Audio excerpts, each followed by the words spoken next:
오늘은 선지자의 탄식이라는 제목으로 함께 말씀을 살펴보고자 합니다. 지금 예레미야 말씀에서는 유다가 당연히 행해야 할 일들을 행하지 않음으로 말미암아 심판을 받는 모습이 나오고 있습니다. 하나님이 지은 새들도 그 하나님의 질서와 뜻을 알고 따르는데 하나님의 형상에 따라 지어진 인간이 그 모든 것들을 어지럽히고 있습니다. 땅에 충만하라, 땅을 정복하라, 모든 생물을 다스리라 라는 명령을 통하여서 인간은 이 땅에 하나님의 뜻을, 하나님의 영광을 드러내야 했습니다. 그것이 인간에게 주어진 사명입니다. 그런데 그 모든 것들을 인간이 거부하며 자기 뜻대로 살아가고 있습니다. 뿐만 아니라 여기서 더 나아가 하나님과 언약을 맺은 백성들, 그들에게는 율법을 통하여서 보다 확실한 명령들이 주어졌습니다. 하나님을 사랑하고 이웃을 사랑하라는 명령이 주어졌죠.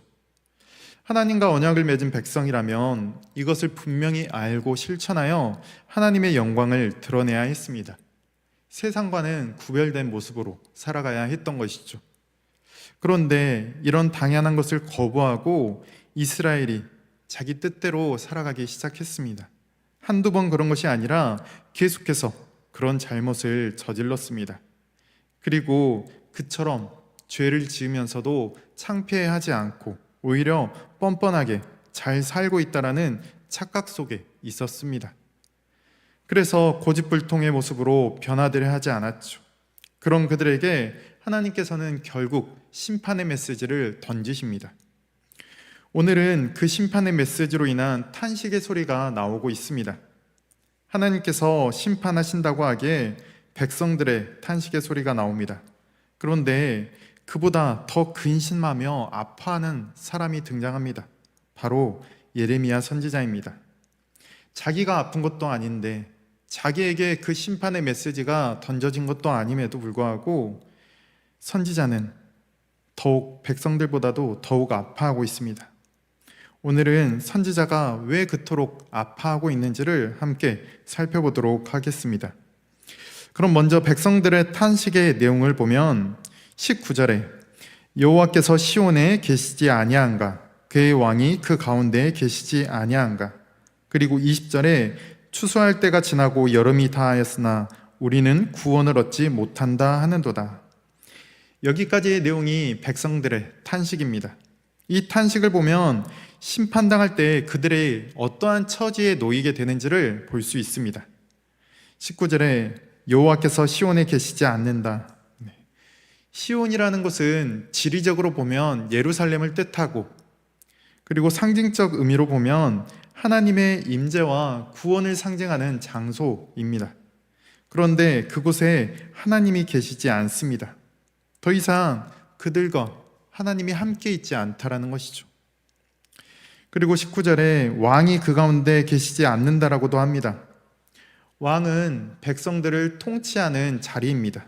그렇게 왕이 없다라는 것은 하나님께서 더 이상 유다의 왕으로서 그들을 통치하고 계시지 않다라는 의미입니다.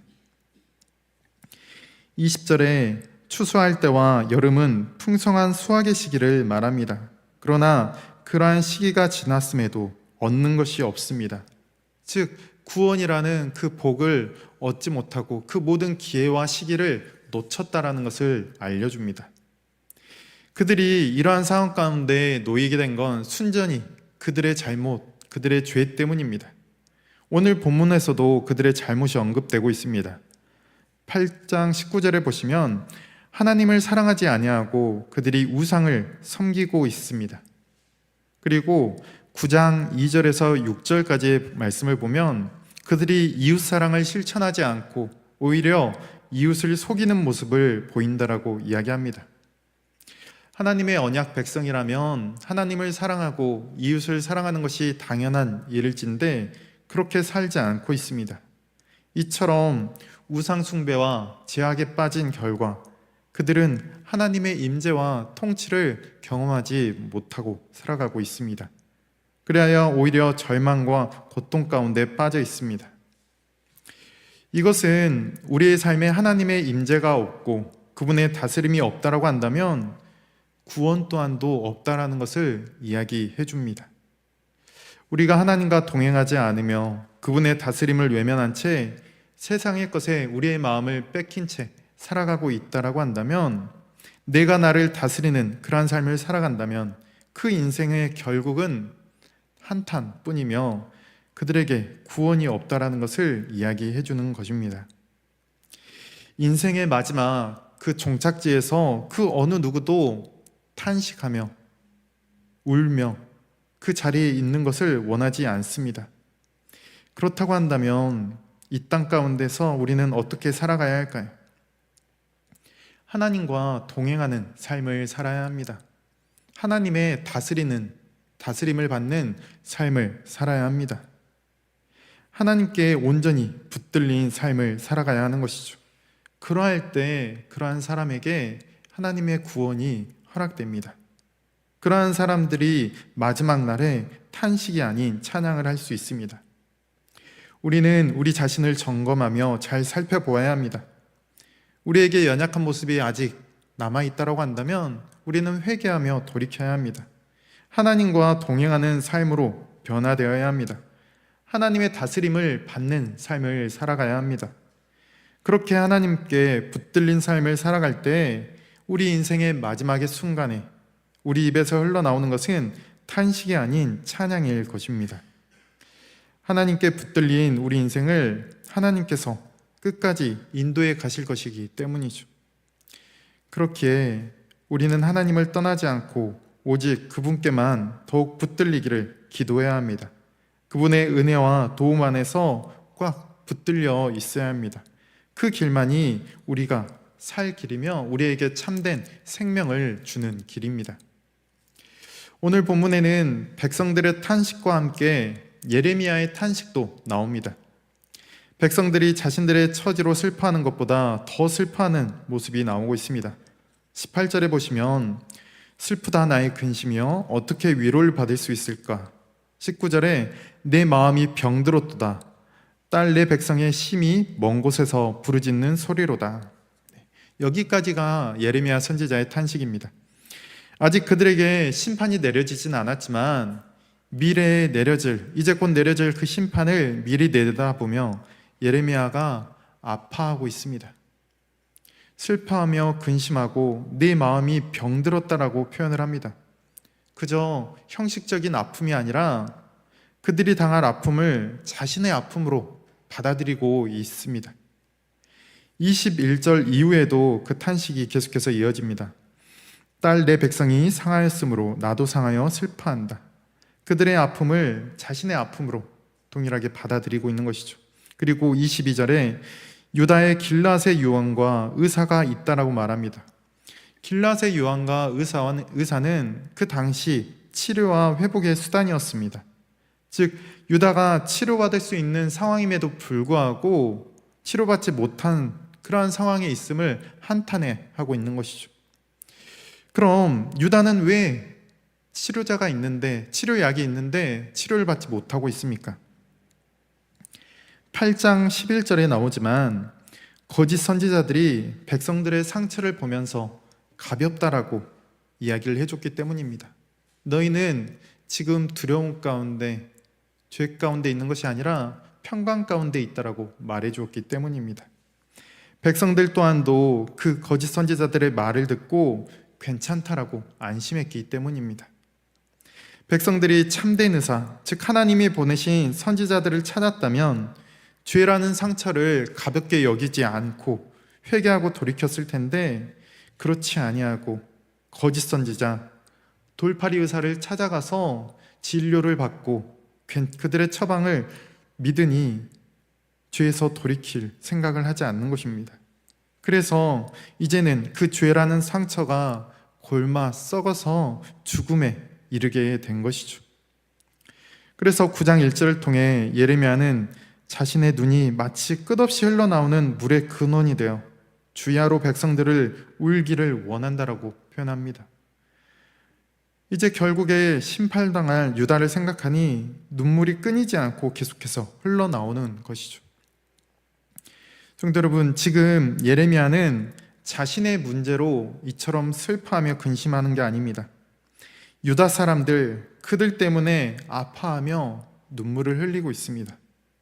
그가 왜, 그리고 어떻게 이처럼 타인을 두고 아파할 수 있을까요? 그가 하나님의 선지자로서 하나님의 말씀만 전하는 것이 아니라 하나님의 마음까지도 품고 있었기 때문입니다. 여러분, 하나님께서 유다를 향하여 심판을 선고하셨습니다. 그때 하나님은 어떠한 마음으로 그 땅에 심판을 선고하셨을까요?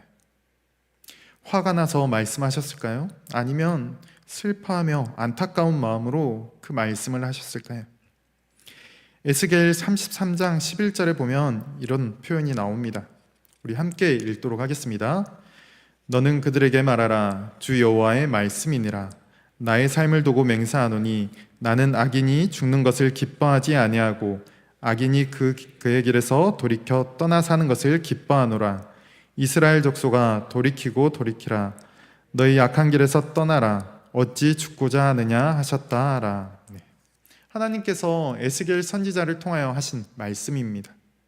심판을 선고하시는 그 하나님의 마음이 어떻게 느껴지시나요? 죄를 범한 이스라엘이 돌이켰으면 하는 안타까운 마음이 바로 하나님의 마음입니다. 하나님께서 기뻐하시는 것은 죄인이 심판을 받는 것이 아닙니다. 그 죄인이 회개하고 돌이키는 것, 하나님은 그것을 기뻐하십니다. 그렇게 오늘 본문에서도 유다의 죄로 말미암아 그들이 심판당할 것을 하나님이 선포하시지만 오히려 하나님께서 유다 백성들보다도 더욱 아파하시며 탄식하시는 겁니다. 물론 본문은 예레미야의 탄식이긴 하지만 그 표현을 보면 유다를 두고 딸 내 백성이라고 표현하고 있습니다. 즉 예레미야가 하나님의 관점, 하나님의 마음으로 지금 유다를 바라보고 있습니다. 예레미야는 자신의 탄식을 통하여 우리에게 하나님의 마음이 어떠한지를 보여주고 있습니다. 하나님은 심판하실 때조차도 깊은 고통 가운데 계십니다. 하나님의 심판은 단순한 분노나 처벌 그 자체의 목적이 있지 않습니다. 그 과정을 통하여 우리를 회복시키고 돌아오게 하려는데 하나님의 목적이 있습니다. 그렇게 우리가 때로 깊은 죄의 굴레에 빠져서 하나님으로부터 멀어지지만 하나님은 여전히 우리를 포기하지 않으십니다. 우리의 죄가 아무리 크고 깊다 하더라도 하나님은 포기하지 않으십니다. 계속해서 우리가 돌아오도록 기다리시고 우리에게 기회를 주십니다. 하나님께서 심판을 말씀하시고 그 심판을 우리에게 선고하시는 것은 우리의 잘못에 대한 처벌을 넘어서 하나님의 그 구원과 그 사랑과 인내를 드러내는 것입니다. 우리를 죄에서 건져내시고자 하는 그 사랑이 그 심판 속에 담겨 있습니다. 그렇게 하나님은 우리를 심판하시는 중에도 우리가 돌이킬 기회를 주시고 우리의 회개를 끊임없이 끝없이 기다리고 계십니다. 예레미야서를 통하여 지금 그러한 모습들을 계속해서 보여주고 계시죠. 하나님은 예레미야를 통해 유다 백성들에게 여러 번 경고하고 계십니다. 한 번 심판을 선고하셨다라고 한다면 그 후에는 그냥 하나님의 하나님의 뜻을 기다리는 것이 일반적인 상황일 것입니다. 예레미야는 하나님의 심판을 선고했고 이 심판의 경고가 전해졌다면 이제 더 이상 예레미야는 할 일이 없다라고 생각할 수 있습니다.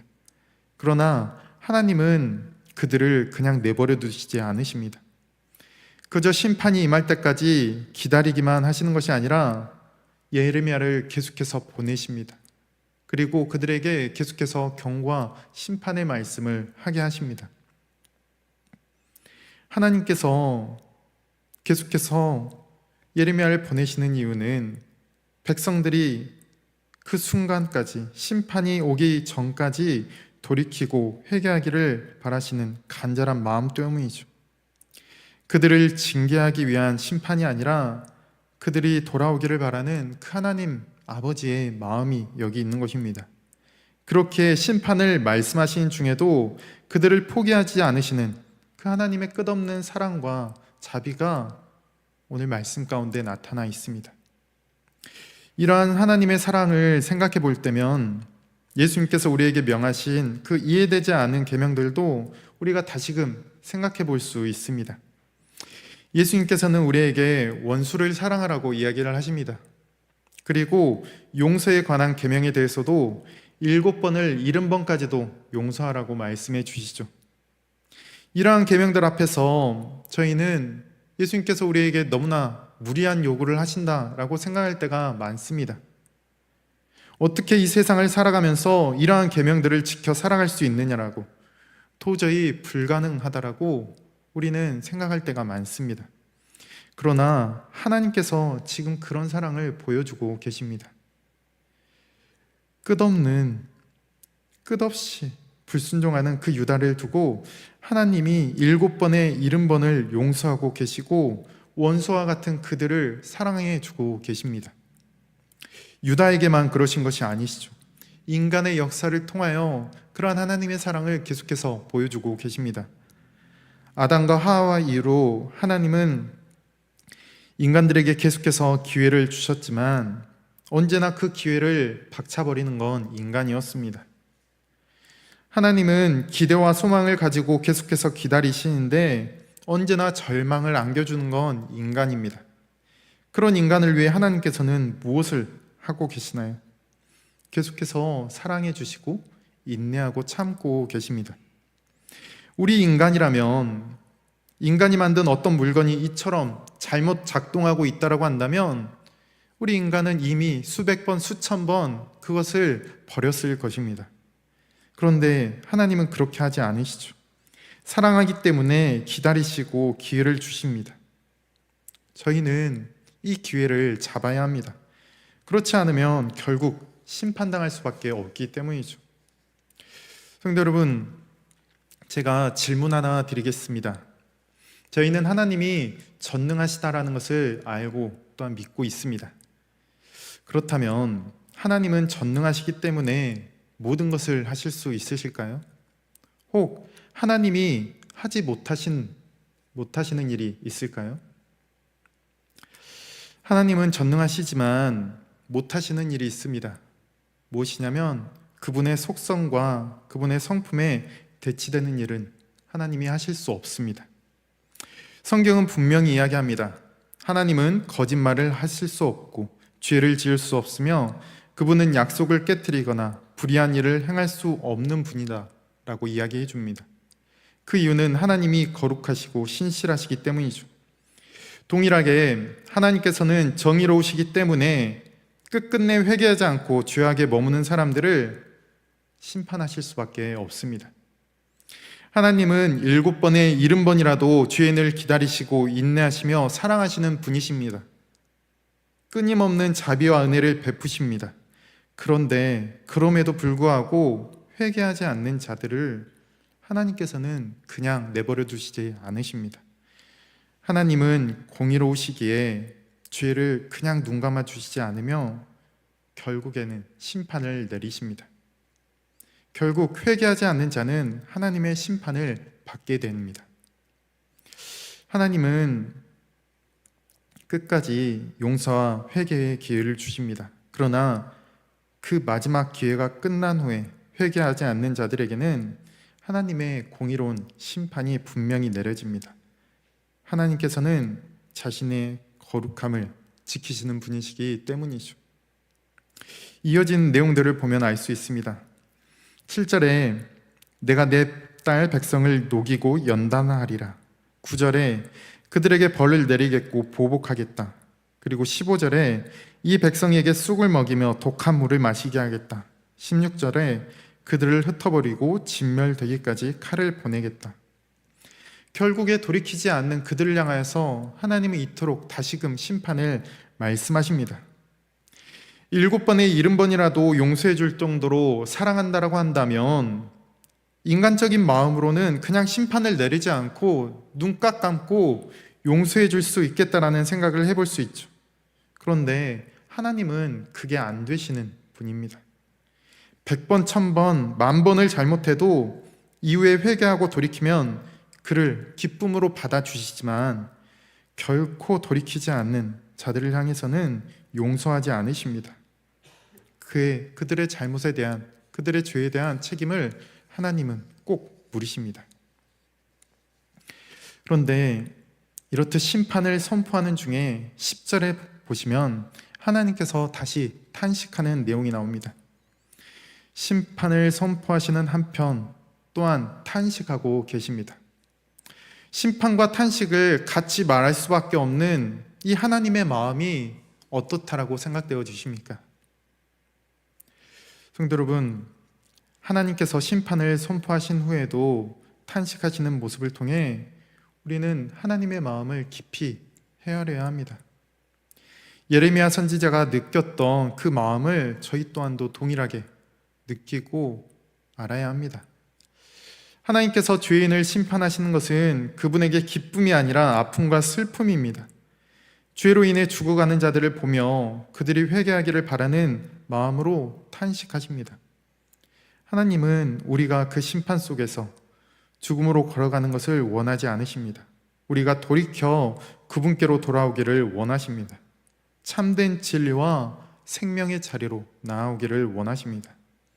성도 여러분, 이제 우리가 해야 할 일은 그 하나님의 탄식을 외면하지 않는 것입니다. 심판의 경고를 들을 때 하나님의 그 사랑의 탄식을 기억해야 합니다. 하나님께서는 우리가 돌이키고 회개하여 그분의 사랑 안에, 그분의 뜻 안에 머물기를, 그리하여 구원받기를 원하십니다. 우리 각자의 삶 가운데 여전히 하나님을 탄식하게 하는 그 모습이 있다면 회개하고 돌이키시기 바랍니다. 그리하여 하나님께서 정말로 기뻐하시는 일, 죄인들이 회개하여 하나님께로 돌아가는 일을 하시는 우리 성도님들의 삶이 되기를 간절히 소망합니다.